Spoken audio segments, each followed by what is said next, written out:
Que coisa é, que coisa é, que me faz tão vulnerável, eu quase imperceptível, mas me captura como um rumor. A Bienal do Mercosul chega à sua 9ª edição em Porto Alegre e a gente convida você para um passeio para conhecer algumas obras, saber da opinião de visitantes e de profissionais que estão trabalhando neste, que é um dos maiores eventos de arte contemporânea da América Latina. Com você tudo é melhor, mas não quero entender, eu só quero desaparecer. O que você está achando da obra? Estou achando bastante interessante, assim. Até a gente estava discutindo agora sobre ela, é uma obra singular, assim, a forma que o artista traz a poética dele, né? O que você estava contando para ele? Estava contando a forma como a obra foi feita, por que as bolhas saem, o som captado que foi pela máquina que está localizada lá atrás, as válvulas que possuem debaixo dessa lâmina de alumínio, né, que causam toda essa obra. Ulisses é uma obra histórica. Isso, ela está pela primeira vez no Brasil, pela primeira vez nas Américas, na verdade. Ela fica no Moderno Museum, em Estocolmo, e ela nunca foi emprestada. Pela primeira vez ela está sendo emprestada. E para o Mercosul é muito importante ter uma obra desse porte, dessa importância e com essa carga histórica. E é uma conquista da Bienal. Acho que a Bienal que é tão importante internacionalmente, trazer uma obra histórica do Rauschenberg pela primeira vez para cá é muito importante. Em se tratando de arte, em se tratando da história da arte, é uma das primeiras vezes que começa de forma mais contundente dos anos 60 se falar sobre arte e tecnologia, sobre essa comunicação que é tão importante para entender todas as outras obras de artistas contemporâneos e que estão produzindo hoje em dia. E como é que foi a escolha do tema, né? Se o clima for favorável? Creo que tiene varias razones. Por una de ellas, mi interés será pensar con un público a través de las artes cómo se ha abordado la experimentación y la innovación, cómo se han hecho marcado diferencias culturalmente entre lo que es una invención y un descubrimiento. Y me di cuenta que muchas de las posibilidades de acercamiento a eso es analizar básicamente los contextos que permitieron que esas invenciones, esa experimentación, esos descubrimientos fueran hechos. Y eso significaba que uno tenía que analizar el clima político, pero también las atmósferas emocionales y obviamente el tiempo como tal. Así es que la idea fue tratar de utilizar una metáfora y una realidad que es la del clima, la del tiempo, para poder analizar contexto, así como ambiente.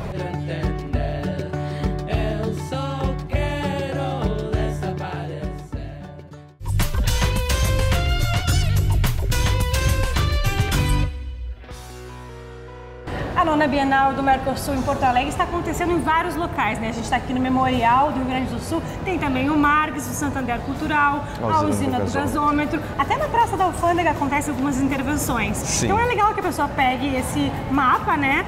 E além disso ela vai encontrar outras coisas, né? Fatos curiosos de Porto Alegre. Exato, são 9 histórias que são fundamentais para entender Porto Alegre. São fatos que a gente mesmo que mora em Porto Alegre muitas vezes não se dá conta. Por exemplo, a cidade foi construída de costas para o rio, a importância do próprio rio. Quando a curadoria fala, por exemplo, nos climas, fala-se também no clima político, no clima histórico. Então, o que é para uma cidade ter que se reconstruir, ter sido banhada por esse rio que era tão importante para a gente, né? Os açorianos chegam pelo rio, daí depois a cidade é lavada por esse rio. A gente está numa área em que é aterro de Porto Alegre, né? Aterro da praia é tudo aterrado. Então é relembrar essas histórias e relembrar como elas têm significado para a cidade, né? Em Para o Porto nosso dia Alegre a dia. a região do aterro é uma região cultural. Com certeza. Financeira também, centro financeiro, centro histórico de Porto Alegre.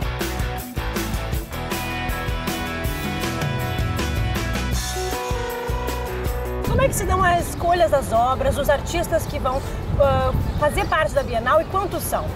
Bueno, son 59 artistas de todas partes del mundo. Eso no cuenta que algunos de esos artistas en realidad trabajan en dupla, o sea, son 2, o sea que hay un poco más. Y además tenemos un grupo de 7 artistas gauchos. Por una parte, se hizo una selección de obras existentes, obras históricas realizadas desde la década de los 60 hasta el presente. Por otra parte, existe un equipo curatorial somos un grupo de 7 y cada quien de ellos hizo su propia investigación y propuso artistas para la exposición.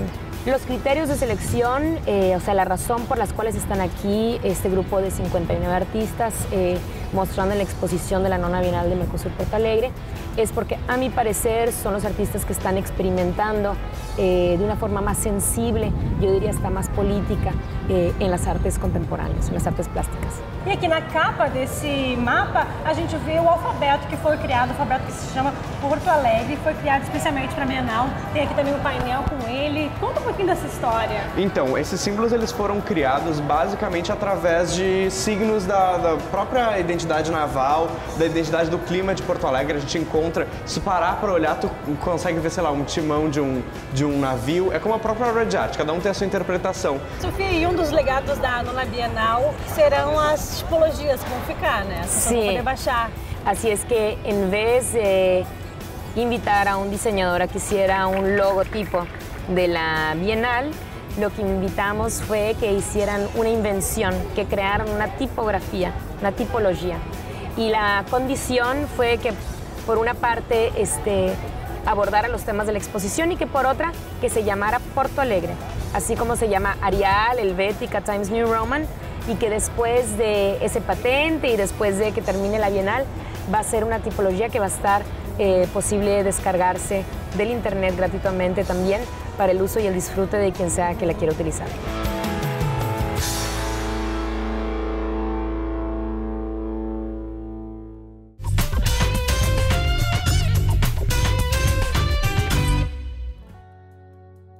Uma das obras mais curiosas é esta, que ocupa uma sala inteira do Margs, Museu de Arte do Rio Grande do Sul, que é do artista Tony Smith, já falecido. Ele fez esse projeto em 1971 e acabou morrendo sem ver essa obra concluída. E eu vim aqui conversar com a Marina, que é mediadora, ela que recebe os visitantes aqui nesse espaço hoje, né, porque vocês se revezam bastante. Qual que é a reação mais curiosa, mais surpresa que tu vê as pessoas que estão olhando essa obra? O fato dela ser de papelão, um material muito acessível, e esse material construir essa obra que é muito grandiosa. E que tu pode contar assim um pouquinho da história dessa arte? Eu acho que o que é curioso, que é o princípio da obra, a acessibilidade do material, é pensar que o Tony Smith começou construindo obras com caixas de papelão na infância, entre a infância e a adolescência, com caixas de remédio que ele tomava. Ele tinha uma doença que daí contagiosa e não podia conviver junto com as outras pessoas, daí ele ganhava o remédio e vinha em caixa de papelão, sabe? E ele começou a construir daí. E também pelo fato dele ter ficado isolado no fundo da casa dele por conta dessa doença, que é o princípio da obra, que é a Batcave, uma caverna que é escura, mas tem pequenas entradas de luz. Bastante interessante. Eu não conhecia Porto Alegre e estou aproveitando também para ver um pouco da arte produzida na América, né, que está sendo exposta aqui na Bienal, bem bacana. O que tu ouve das pessoas, assim, além da reação de surpresa, mas depois que elas sabem da história dessa obra, sabem da história do artista? Acho que principalmente as crianças começam a ter o interesse de criarem novas obras a partir do papelão. Uma brincadeira pode, na verdade, ser uma obra de arte. A arte contemporânea carrega esse fator, né, de mostrar para o público que é possível qualquer um fazer arte.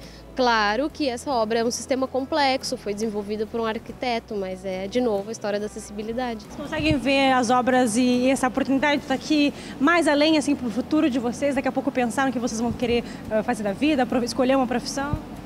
Ah, pode levar isso, sim. Ser um artista.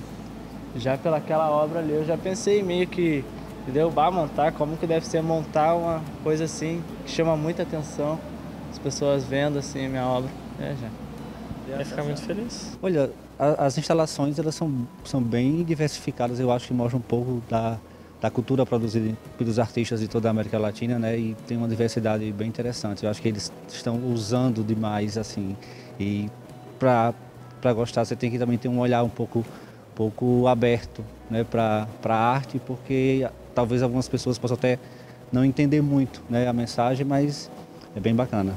Alguma obra que tu gostou mais? Pode citar? Olha, eu vi no outro prédio uma instalação bem interessante, de uma lula morta em uma poça de lama preta. Eu acho que ela dá para fazer uma reflexão bem interessante.